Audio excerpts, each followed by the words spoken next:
ಆತ್ಮೀಯ ನಾಗರಿಕರೇ, ಜಾಗೃತಿಯಿಂದ ಈ ಕೆಳಕಂಡ ಪ್ರಮುಖ ಮುನ್ನೆಚ್ಚರಿಕೆಯನ್ನು ವಹಿಸಿದಲ್ಲಿ ಕಳ್ಳರಿಂದ ಮನೆಗಳ್ಳತನವಾಗುವುದನ್ನು ತಡೆಯಬಹುದು ಮತ್ತು ಸುರಕ್ಷಿತವಾಗಿರಬಹುದು. ಮನೆಯ ಬಾಗಿಲಿಗೆ ಹೊರಕಾಣುವಂತೆ ಬೀಗ ಹಾಕುವ ಬದಲು ಒಳಲಾಕ್ ಆಗುವ ವ್ಯವಸ್ಥೆಯನ್ನು ಅಳವಡಿಸಿಕೊಳ್ಳುವುದು. ಮನೆಯಿಂದ ಕುಟುಂಬ ಸಮೇತ ಹೆಚ್ಚು ದಿನಗಳ ಕಾಲ ಹೊರಗೆ ಹೋಗುವಂತಿದ್ರೆ ಮುಂಚಿತವಾಗಿ ದಿನಪತ್ರಿಕೆ ಹಾಕುವ ವ್ಯಕ್ತಿಗೆ ಮನೆಗೆ ದಿನಪತ್ರಿಕೆ ಹಾಕದಂತೆ ಮಾಹಿತಿಯನ್ನ ನೀಡಿ. ಯಾಕೆಂದ್ರೆ ನಿಮ್ಮ ಮನೆಯ ಮುಂದೆ ದಿನಪತ್ರಿಕೆಗಳನ್ನ ತೆಗೆಯದೆ ಹಾಗೆ ಬಿಟ್ಟಲ್ಲಿ ನಿಮ್ಮ ಮನೆಯಲ್ಲಿ ಯಾರೂ ಇಲ್ಲವೆಂದು ಹೊರಗಿನ ವ್ಯಕ್ತಿಗಳಿಗೆ ಸುಲಭವಾಗಿ ಮಾಹಿತಿ ನೀಡಿದಂತಾಗುತ್ತೆ. ಮನೆಯಲ್ಲಿ ಅಗತ್ಯಕ್ಕಿಂತ ಹೆಚ್ಚಾಗಿ ನಗದು, ಹಣ ಅಥವಾ ಆಭರಣಗಳನ್ನ ಇಟ್ಕೊಳ್ಬೇಡಿ.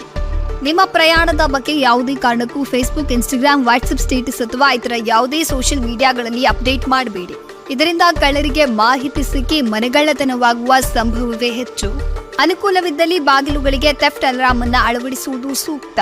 ಅನುಕೂಲವಿದ್ದಲ್ಲಿ ಮನೆಗೆ ಸಿಸಿ ಕ್ಯಾಮೆರಾವನ್ನು ಅಳವಡಿಸಿ ತಾಂತ್ರಿಕ ಉಪಯೋಗದಿಂದ ನೀವು ಎಲ್ಲಿ ಇರುತ್ತೀರೋ ಅಲ್ಲಿ